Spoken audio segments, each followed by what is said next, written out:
My mom looked at me across the picnic table and smiled. "Honey, it's just easier without you around." She said it like she was commenting on the weather. My aunt laughed. My cousin nodded. I stood there holding a plate of potato salad, and nobody even blinked. 3 weeks earlier, I had closed an $8 million exit from the startup I built in my one-bedroom apartment. Nobody in my family knew yet. I smiled back. I set down the plate, and I walked to my car. What happens when the family scapegoat becomes the one with all the leverage? I had the bank statements to prove everything. I had the text messages. I had years of receipts they didn't know existed, and I decided right then they would never see a cent. Where are you watching from, and what time is it there? If this has ever happened to you, hit that subscribe button. You're going to want to see how this ends. Let me back up. I was always the difficult one. The kid who asked too many questions.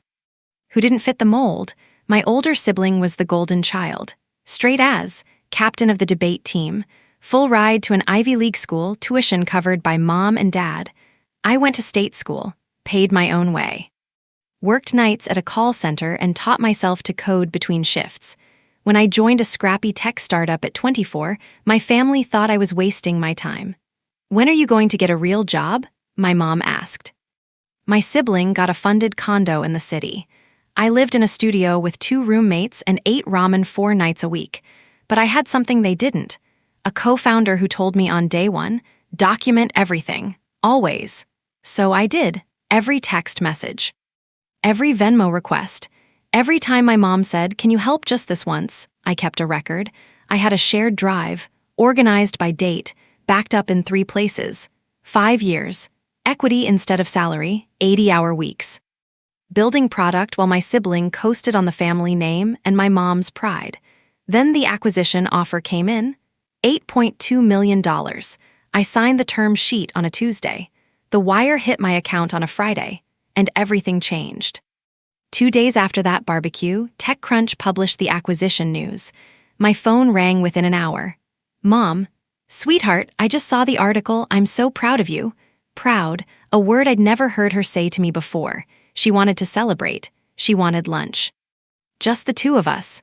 We met at her favorite bistro. She ordered wine. She hugged me. She asked about the deal. Then she got to the point. "Your sibling's consulting firm is struggling. They need $300,000 to stay afloat." I put down my fork. "That's a lot of money, Mom. You have $8 million. What's 300,000? It's not about the amount. It's about whether it's a good investment. Can I see a business plan?" Her face changed. "A business plan? This is family." "Exactly. If it's family, there should be transparency." She leaned back. Her voice went cold. "We helped you when you were young.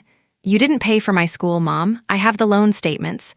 Don't be selfish. This is what family does. Your sibling has always been there for us. You owe this family." I stood up. "I don't owe anyone access to my bank account." She stood too. "If you won't help your own blood, maybe you're not part of this family." I left cash for my half of the bill and walked out. 48 hours later, the campaign started. Group texts to every aunt, uncle, and cousin. I wasn't on the thread, but my reasonable cousin forwarded me screenshots. She's always been selfish. Money changed her. She forgot where she came from. I got removed from the family chat. My sibling posted on social media, vague but pointed. Sometimes the people you trust most show their true colors when it matters. My phone blew up, voicemails full of guilt trips, and Uncle called. "Just give them something. It's not worth the drama." I felt it creeping back, the old shame, the voice that said maybe I was the problem, maybe I was selfish, maybe I should just write the check and make it stop. I sat on my couch and stared at my phone, then I opened my laptop. I pulled up the folder, the one I'd been keeping for years, 23 months of transfers, every single one documented. I thought about caving. Then I remembered what my mom said at the barbecue. "It's just easier without you around." Fine, let's make it easy. I exported my bank history, 4 years of transactions. I filtered for my parents' names, my sibling's name, the spreadsheet loaded, $47,000. That's how much I had sent my family over 4 years. Rent help.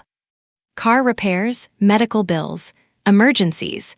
Every request came with the same line, "Just this once. We'll pay you back." I added a column.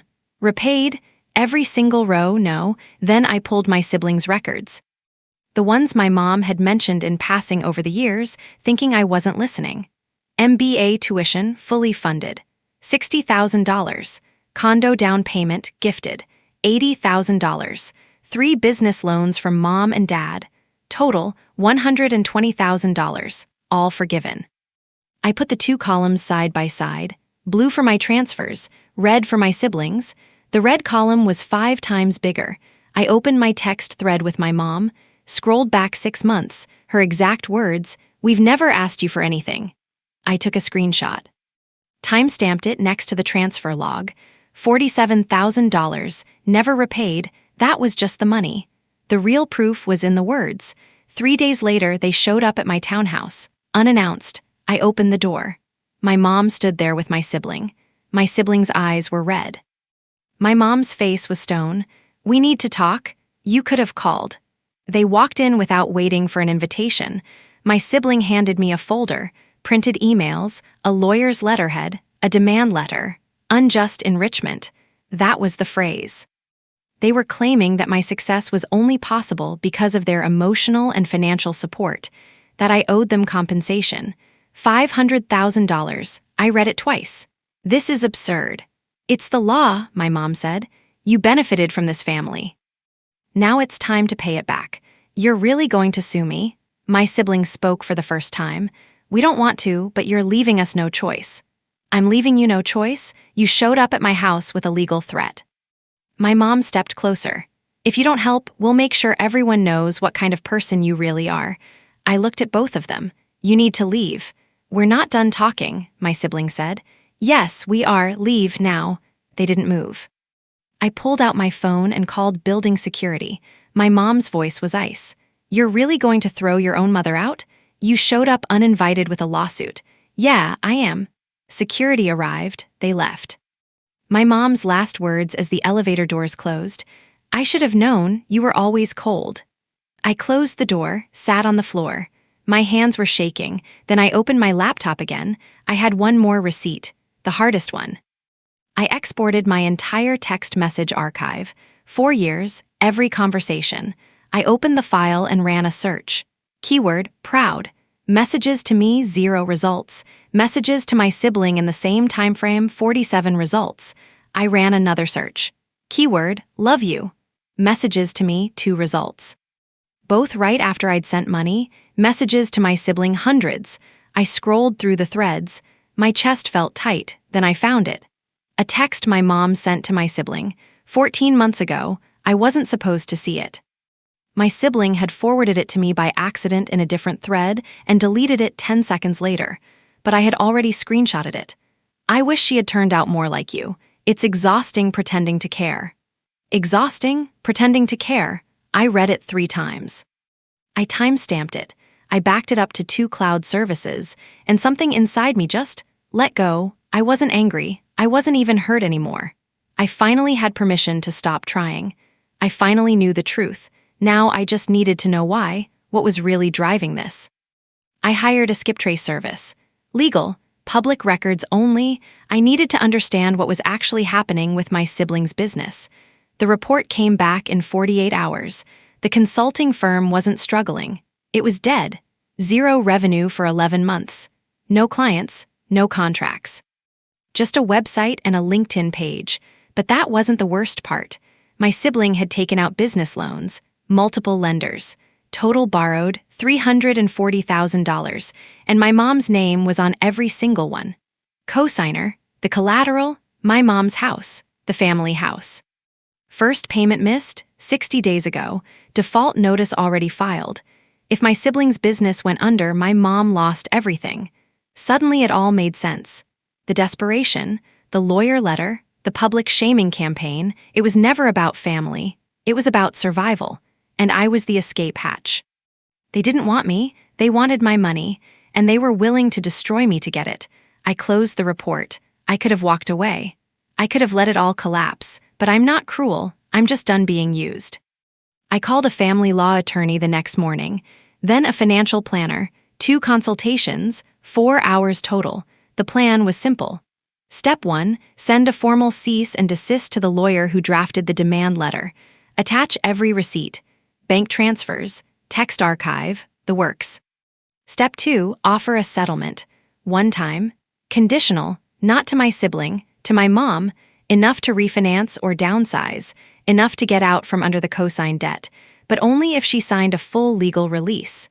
No future claims, no contact for 12 months minimum. And mandatory family therapy, 6 months, attendance verified. I wouldn't be attending. Step 3. Full no contact with my sibling. Permanent.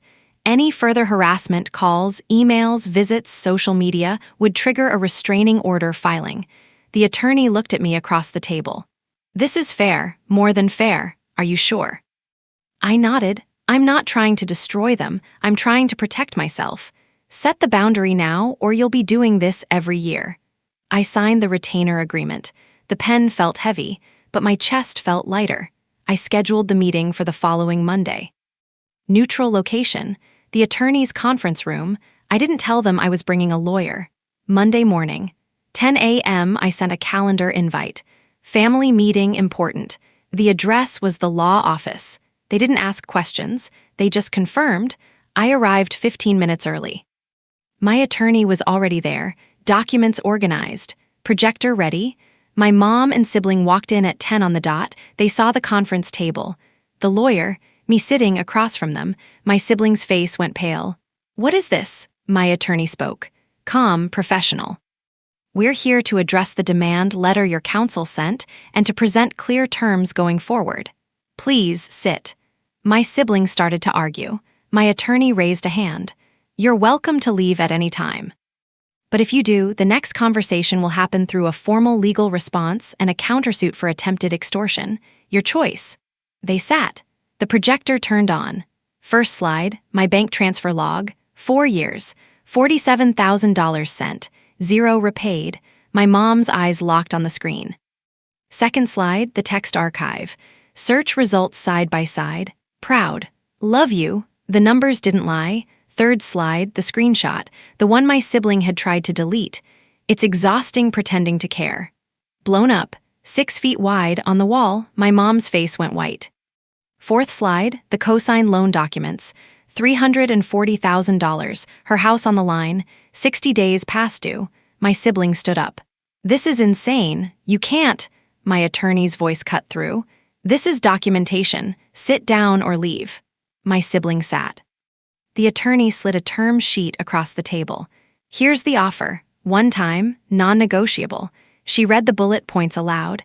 $60,000, paid to your mother, not you. She looked at my sibling. Conditional on signing a full release of all claims. Attendance at 6 months of family therapy, verified by a licensed provider. 0 contact with my client for a minimum of 12 months.